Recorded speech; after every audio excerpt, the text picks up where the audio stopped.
So, again, you are Jarrett Matthews, and Mr. Matthews,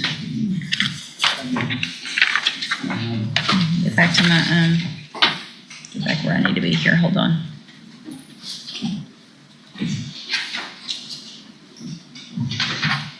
It's cause number 23, DCCR 1211, and Mr. Matthews is charged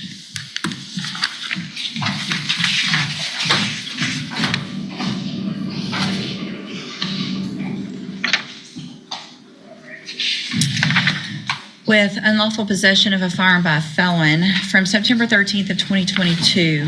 Mr. Kimler has filed a motion asking that I reduce his bond, and bond is currently set at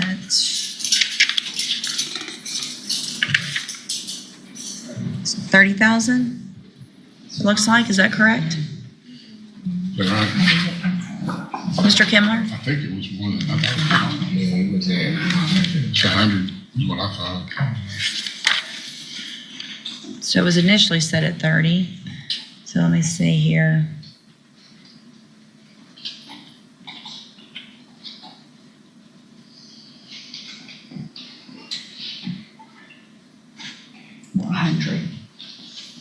$100. Okay. So I wonder why. We'll take 30, Your Honor.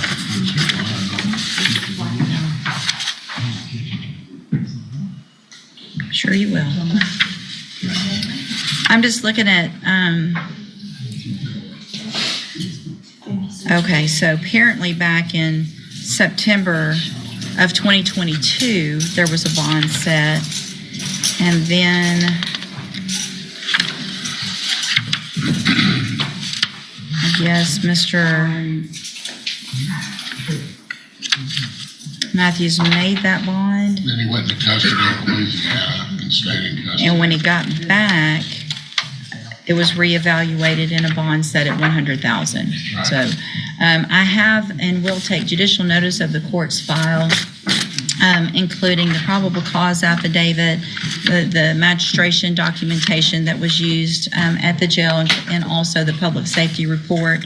Mr. Kimler, you may proceed.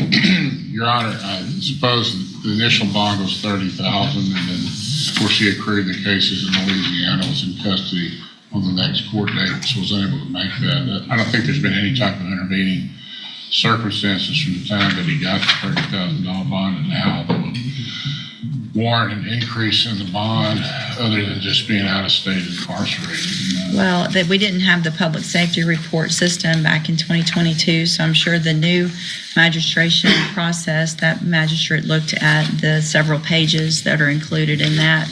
I'll just let Mr. Matthews address it with him, Your Honor. He can explain his current situation. Raise your right hand the best you can, please, sir. Do you swear affirm the testimony you're going to give in this hearing will be the truth, the whole truth, and nothing but the truth? Yes, ma'am. All right, go ahead. Explain to the court what your current situation is as far as your living arrangements, where you would be residing, and what your plans are. I still stay in Lake Charles with my mom. But from when I bonded out here the first time, I never missed court. I never failed the drug test and any of that. But you were in custody in Louisiana for something between then and now? I caught a charge prior to the charge I caught out here. Okay. This is my most previous charge. Most recent. You're right. Most recent charge. And what was that charge? It was a convicted felon with a firearm charge. Jefferson Davis Parish, right? Yes, ma'am. And what was your sentence? 4 years. Okay. I was in the military 7 years. I kind of have a little PTSD. I was going to dental appointments before I got incarcerated. All right. Anything else? It's a 4-year offer, Your Honor. He's wanting to try to get probation, so I would like to try to get him out, maybe to get established a little bit to show that if we come back on a contested sentencing, that he could do the probation. Is that what you believe? Yes, sir. Did we have a hold on him when he was in? It's my understanding, Judge, and the reason for the offer being that obviously you see the offense date is quite Right. old. he should have had a hold at some point in time. I obviously appreciate his military service and will be willing to work with him on that. My problem being is that he's not a resident of this county. Right, Well, for so, Veterans Court, right? But I Right. think we could transfer the probation. well, I guess, if he wants a probation, that's one thing, and that's up to them to offer that. If he has been incarcerated for most of this time, then we can make that, even if we didn't have a hold, I can make a finding that we should have, and if you get that documentation on how long he was in custody there between the time of the indictment, nothing before the indictment, Right. but the time of this indictment and now, We put a hold on, pre-action 24. okay, so obviously we would need to go back if he was in custody, but I would need documentation of that. And so I don't know if that's something you guys want to take into consideration.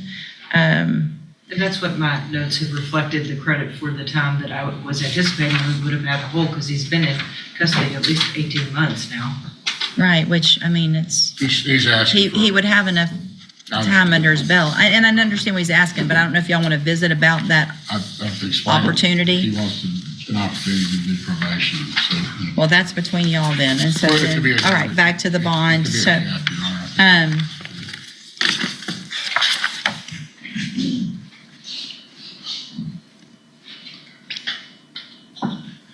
look at one more thing real quick.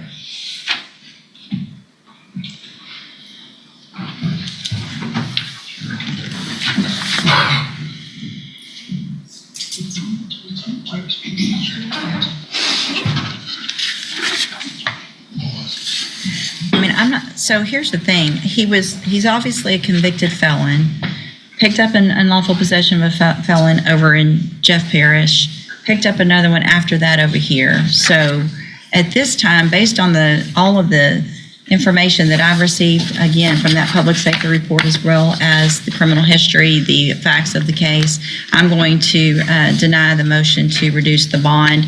You guys can visit about any options, and then we'll get it set for an announcement. Yes, sir. I'll right. try to maybe figure something out. All right, thanks. We'll talk about that.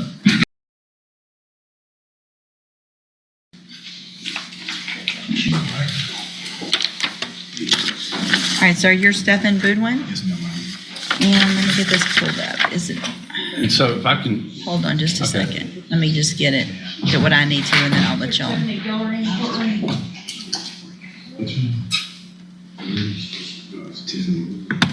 Oh, this is, I know. Would you call the name Tiffany Guillory, please? This is the one I talked to Your Honor about Yes. on Friday. She bonded him out.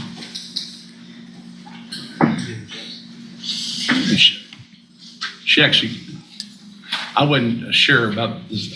When I first, he called me yesterday and about a bond hearing. I was thinking it was but I had requested a bond, didn't realize what it was. I said, well, you probably don't need to be there because he's already pled out on the case.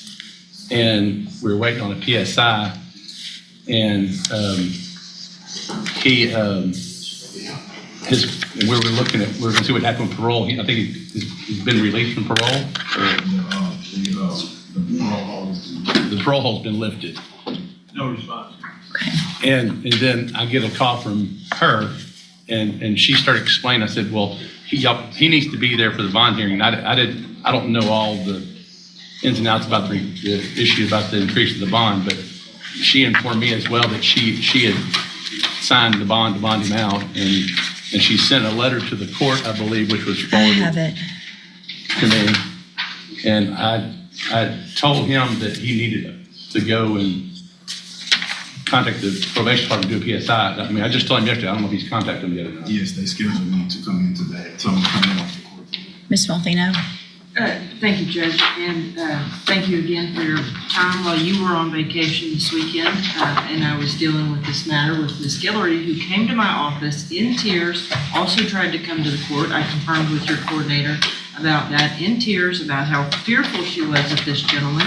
So I immediately turned around and filed a motion to increase his bond, which time Your Honor graciously added some conditions of a GPS, et cetera, et cetera. I spoke with parole on Friday before I talked to you, Judge, and they were going to lift the hold. So that's when you put those conditions in place. I since have learned that obviously Ms. Guillory has now had a change of heart. She actually posted the bond herself. I was going to ask the court to reject the probation offer that I had given him, but in light of her actions, obviously I filed it, as the court knows, and you and I have both experienced, when someone expresses that level of concern, it's not something that we take very lightly, and yet her actions have proven that that was not serious to her, even though we all took it seriously. And so I would leave whatever decision you make, Judge, to your discretion. I'm not really concerned about the bond at this point. So here's the thing, Mr. Boudwin, I'm not going to increase the bond based on what we've learned.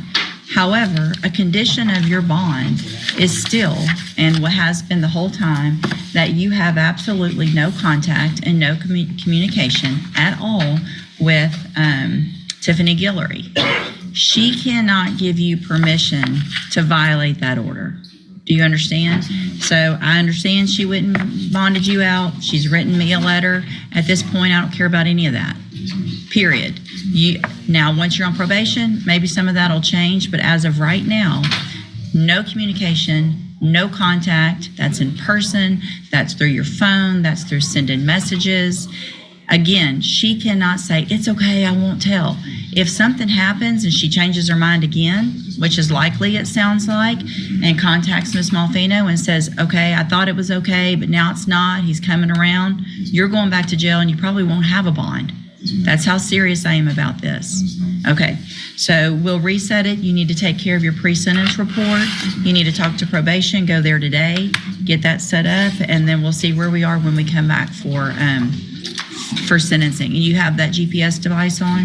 Okay, make sure you keep it charged, make sure you pay for it, do everything you're supposed to, so that I know at all times where you are. I assume the sentence is still the same as on the 18th? Yes. Okay. Okay. All right, okay, you're free to go. Thank you, Judge. I just felt it important to document. I totally agree. Thank you, Ms. Malfino.